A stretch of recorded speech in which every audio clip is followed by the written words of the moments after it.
Hey guys, what's up? It's David for TechBytes, and if you've got an iPhone, then I would recommend that you keep watching this video because I've got some information for you that might save you some trouble.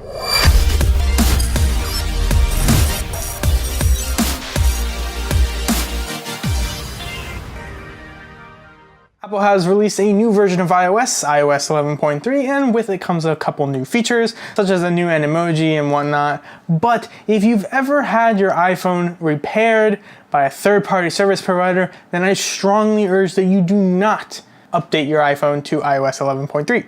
Various sites have been reporting that the new iOS 11.3 update has been bricking iPhones, specifically iPhone 8 and 8Ss that have had their screens repaired. What happens is that they'll turn on, but then the touch becomes unresponsive, effectively rendering the phone useless. So if you've got one of those, then I would probably steer away from upgrading to iOS 11.3. But is Apple doing this on purpose or is it just a bug? Well, if you recall last year, a similar problem happened with the iPhone 7 and the year before that with the iPhone 6 and 6S, where Apple released a software update that ineffectively bricked your phone for replacing your home button.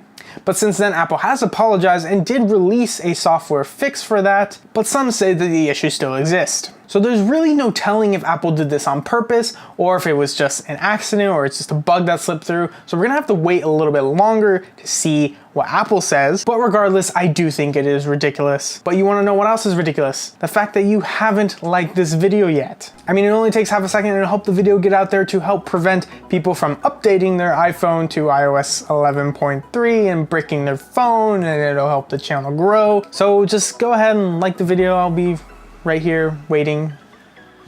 I'm still waiting. You haven't liked it, so I'm still waiting. I'm just gonna sit here.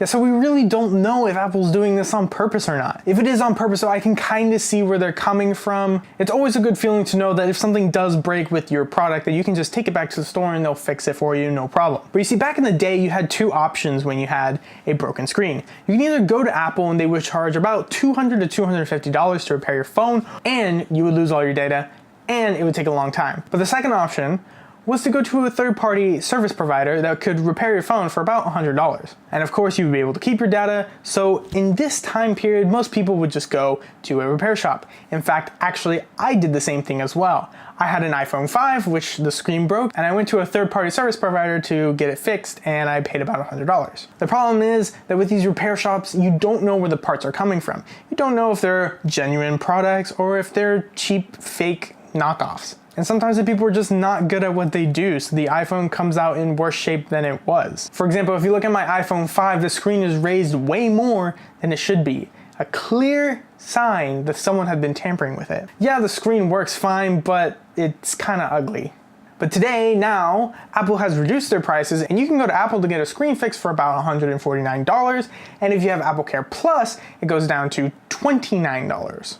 And if you go online to see what the prices are for local retailers around you, it's also about $149. So today you have two options. You can go to Apple and pay $149 or $29 if you have Apple Care Plus and get your screen repaired. And of course, everything is under warranty. You're not breaking the warranty and you know it's going to work. And on top of that, if Apple does mess up, they'll fix it for you. Versus today, you can go to a third-party repair shop and also pay around $149, just like with Apple, but you do indeed lose warranty and you don't know the quality of service they're going to provide. You don't know if they're going to use quality parts. And on top of that, sometimes if they make a mistake, they're going to make you pay for it, like I had to with that iPhone 5. So I can kind of see where Apple is going, if they were to do this on purpose, to try and keep the repairs and encourage consumers to use the Apple repairs and official retailers. But I really don't think it's fair to be bricking someone's phone because they wanted to use a third-party service provider. You see, there are many places in the world where the nearest Apple store or authorized Apple retailer is hundreds of miles away, and it just doesn't make sense to drive hundreds of miles or fly hundreds of miles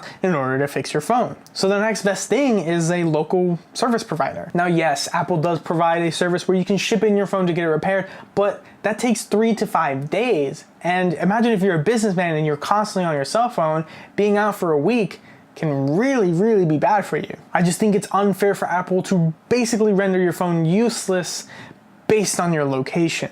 So what do you guys think about all this? Comment down below how you guys feel about this situation. And if you guys haven't yet, please like the video, help the video get out there, and help prevent people from updating their phones. And if you like this kind of stuff, please subscribe and click the little bell icon to be notified of new videos. And that's about all I have for you today. Thank you guys so much for watching, and as always, I hope you guys have a fantastic day, and I'll see you next time.